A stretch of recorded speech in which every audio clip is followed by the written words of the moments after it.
Welcome to my YouTube channel Bengal advisor. আজ আমি তোমাদের সাথে এএনএম জেএনএম ও জেনপাস ইউজির যে আমাদের নার্সিং অ্যাডমিশন প্রক্রিয়ার জন্য যে এন্ট্রান্স এক্সামটি হয় সেটি এখন আমাদের স্থগিত রয়েছে। সেই এক্সাম কবে হবে, পরীক্ষা কবে হবে, এক্সপেক্টেড ডেট, আমাদের এক্সামের কবে, সমস্ত কিছু আমি তোমাদের জানাবো। তার জন্য ভিডিওটি শেষ পর্যন্ত দেখতে থাকো। আর আমার চ্যানেলে নতুন এসে থাকলে অবশ্যই চ্যানেলটি সাবস্ক্রাইব করে রাখো। তোমরা জানো আজ আমাদের ওবিসি কেস নিয়ে সুপ্রিম কোর্টে একটি হিয়ারিং রয়েছে। তোমাদের বলি আজকে কি হচ্ছে হিয়ারিংয়ে, সেটা নিয়ে তোমাদের মাথা ব্যথা বা চিন্তা করার কোনো দরকার নেই। বিকজ এটি শেষ বা ফাইনাল ওবিসি কেসের হিয়ারিং নয়। তোমাদের সুপ্রিম কোর্টে ফাইনাল ও শেষ যে ওবিসি কেসের হিয়ারিং সেটা হচ্ছে 22 তারিখ। তোমরা 22 তারিখে জানতে পারবে যে তোমাদের ওবিসি কেসের সংরক্ষণ কি পরিবর্তন হচ্ছে কি না, আর তোমাদের যে স্থগিত রয়েছে যে এক্সামগুলি সেগুলি কবে থেকে শুরু হবে তোমরা 22 তারিখের পর ফাইনাল জানতে পারবে। তবে আমি তোমাদের বলবো যে 22 তারিখের পর তোমাদের কোনো নোটিশ পাবলিশ না হয়, সত্যি তোমাদের এক্সাম নেওয়া বা এক্সাম কন্ডাক্ট করে অ্যাডমিশন প্রক্রিয়া করানো খুবই কঠিন বা পসিবল নয়ই বলতে পারো।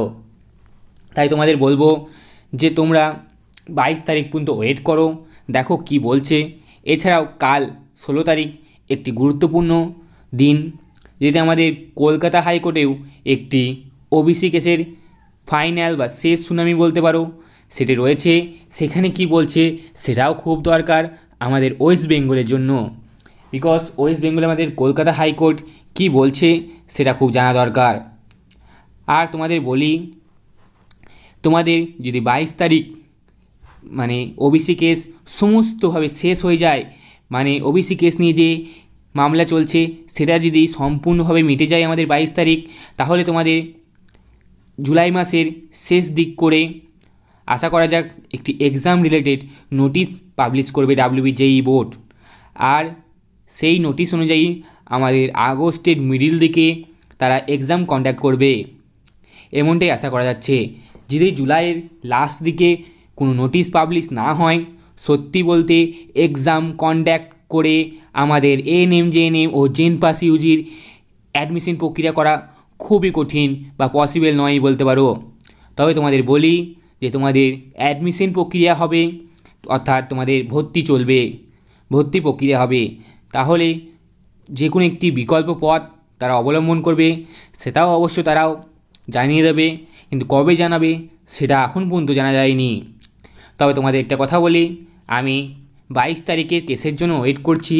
তারপর আমি আবার আমাদের ডাব্লিউবিজেই বোর্ডের যে হেল্পলাইন নম্বর রয়েছে সেখানে কল করব এবং তোমাদের জানাবো তারা কি বলছে, এবং তারা যদি বিকল্প কোনো পথ সম্পর্কে জানায় সেটাও আমি তোমাদের জানাবো।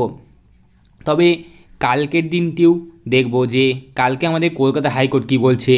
যদি কলকাতা হাইকোর্ট ওবিসি নিয়ে কোনো একটি সিদ্ধান্ত নেই, সেটা নিয়ে যদি আমি মনে হয় তাহলে আমি তোমাদের ভিডিও করে জানাবো, আর না হলে আমি কালকেই ফোন করব।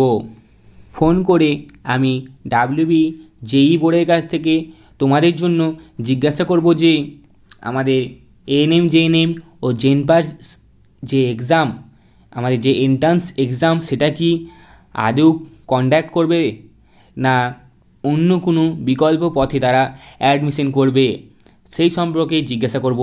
তোমরা যদি চাও আমি এমনটি জিজ্ঞাসা করি অবশ্যই তোমরা কমেন্ট করো। আর তোমাদের বলি, যদি এক্সাম কন্ডাক্ট না করে তাহলে বিকল্প যে পথ একটি আমরা ধারণা করছি সেটা হচ্ছে এইচএসের মার্কস।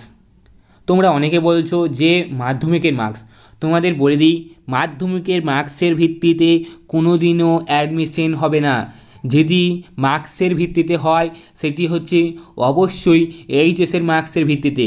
তোমরা চাইলে আমি একটি ভিডিও আপলোড করেছি, সেটা দেখতে পারো যে কী রকম মার্কস তোমাদের এইচএসে প্রয়োজন যদি তোমরা এএনএম জেএনএমের জন্য সরকারিতে অ্যাডমিশন নিতে চাও আর জেনপাস ইউজির জন্য সরকারিতে অ্যাডমিশন নিতে চাও। এছাড়াও তোমাদের জেএনএম ও জেনপাস ইউজির প্রাইভেট কলেজগুলিতে ডাইরেক্ট অ্যাডমিশন হচ্ছে। তোমরা চাইলে যে তোমাদের কলেজগুলি রয়েছে সেগুলিতে তোমরা যোগাযোগ করে তোমরা ডাইরেক্ট অ্যাডমিশন নিতে পারো। তবে আমি তোমাদের বলবো এখন ডাইরেক্ট অ্যাডমিশন নিও না, জাস্ট ওয়েট করো 22 তারিখের জন্য।